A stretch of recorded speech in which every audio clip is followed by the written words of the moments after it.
अस्सलाम वालेकुम दोस्तों, आवां जो पंहिंजो यूट्यूबर मोहम्मद यासीन ऐं तव्हां ॾिसी रहिया आहियो सिंधी शोबिज़ अपडेट।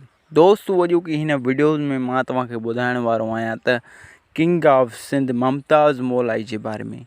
दोस्तों अॼोकी हिन वीडियो में मां तव्हांखे ॿुधाईंदुसि त मुमताज़ मौलाई जो हाणे न्यू जेको एल्बम अची रहियो आहे उहो कहिड़ी प्रोडक्शन ते अची रहियो आहे ऐं मुमताज़ मौलाई जा जेके पहिरियां एल्बम हुया ऐं उहे छो न पिया एसआर प्रोडक्शन ते अचनि ऐं ॿियनि प्रोडक्शन ते छो न पिया अचनि, इन जी वजह बि हिन वीडियोज़ में मां तव्हांखे दोस्तनि खे ॿुधाइण वारो आहियां। त दोस्तों असांजी हिन वीडियोज़ खे लाइक कंदा, कमेंट्स कंदा ऐं असांजे चैनल जेकॾहिं तव्हां पहिरियों भेरो आहियो त असांजे channel YouTube channel Sindhi showbiz update खे सब्सक्राइब करे घंटीअ जे बटन ते लाज़मी क्लिक कंदा। त दोस्तों अचो त हिन वीडियोज़ खे शुरू पिया कयूं। दोस्तों जीअं त मां तव्हांखे ॿुधाईंदो हलां त पहिरियां काफ़ी ॾींहंनि खां पहिरियां कुझु ॾींहं पहिरियां मुमताज़ मौलाई शाइर ज़ुल्फ़कार मंगी ऐं शाहिद राव जे विच में कुझु ॻाल्हियुनि सबबु कुझु इख़्तिलाफ़ आया, कुझु तकरार थियो हुयो।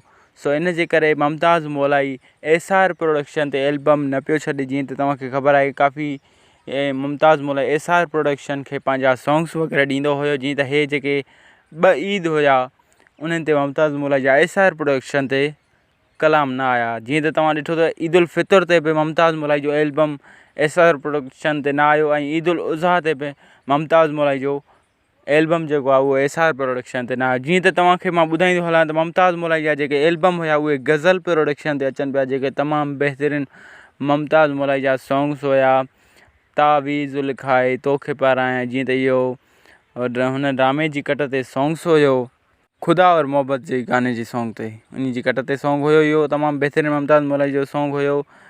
ऐं इन खां अलावा जेको मुमताज़ मौलाई जो मशहूरु सॉन्ग वियो वायरल वियो ऐं उहो सॉन्ग ही हुयो, हाणे झोली झले हुनखे चओ मूं ॾे वठी मेड़े न अचे। इहो मुमताज़ मौलाई जो जेको सॉन्ग्स हुयो इहो तमामु बहितरीनु ऐं मशहूरु वायरल सॉन्ग वियो हो। सो इहो जेके सॉन्ग्स हुया इहे काफ़ी मुमताज़ मौलाई न्यू प्रोडक्शन खे पंहिंजा ॾेई चुको हुयो, एल्बम ॾेई चुको हुयो। सो काफ़ी वजहनि जे करे शाहिद राव जे ऐं ज़ुल्फ़कार मंगी मुमताज़ मौलाई जे विच में कुझु इख़्तिलाफ़ हुया। इन करे मुमताज़ मौलाई पंहिंजा जेके एल्बम हुया उहे शाहिद राव जेके न पियो ॾेई सघे। इन जी वजह छा आहे, मुमताज़ मौलाई खे अॻु में शाहिद राव जे घटि वधि ॻाल्हायो हुयो मुमताज़ मौलाई, छो त सिंध जो बहितरीनु सिंगर आहे, हुनखे केरु बि न पियो सहे।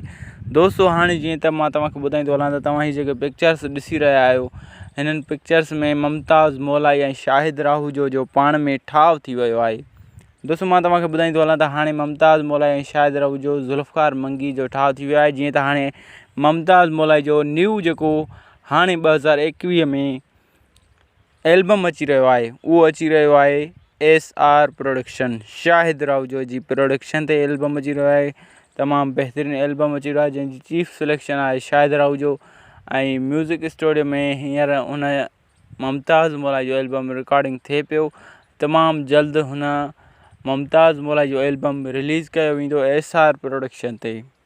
ऐं दोस्तों मां तव्हांखे ॿुधाईंदो हलां त मुमताज़ मौलाई पंहिंजे वीडियो मुताबिक़ बयान में इहो चयो आहे त हाणे शाहिद राव जो ज़ुल्फ़कार मंगी ऐं मां मुमताज़ मौलाई पाण में हिकु खीर खंड थी विया आहियूं। जीअं त हाणे मां काफ़ी पंहिंजा एल्बम एसआर प्रोडक्शन ते छॾींदुसि। दोस्तों हीअ हुई अॼु जी वीडियो जेकॾहिं तव्हां दोस्तनि खे पसंदि आई त असांजी हिन वीडियोज़ खे लाइक कंदा, कमेंट्स कंदा ऐं सब्सक्राइब करणु न विसारींदा। असांजे हिन चैनल सिंधी शोबिज़ अपडेट खे सब्सक्राइब करे घंटीअ जे बटन ते लाज़मी क्लिक कंदा। त दोस्तों एसी ताईं ॾींदा मोहम्मद यासीन खे इजाज़त। अल्लाह हाफ़िज़।